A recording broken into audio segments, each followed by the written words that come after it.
প্রথমে এই কাবাকে তৈরি করলো ফেরেশতারা, তারপর তৈরি করলো সাইয়েদনা আদম, ওনার হাত লাগলো। সাইয়েদনা নূহ আলাইহিস সালামের সময় এমন প্লাবন হলো, বন্যা, ফ্লাড, ড্রাস্টিক্যালি ফ্লাড, সব ভেঙে চুরে শেষ, কাবাও শেষ।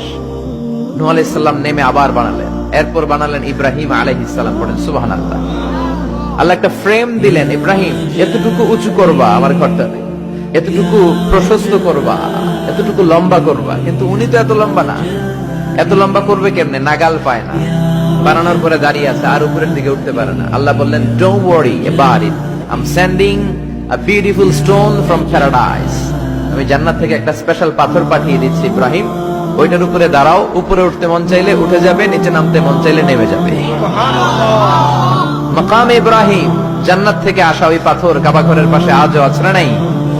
উনি দাঁড়ালেন, উপরে ওঠা দরকার উঠে যেত অটোমেটিক, নিচে নামা দরকার নেমে যেত।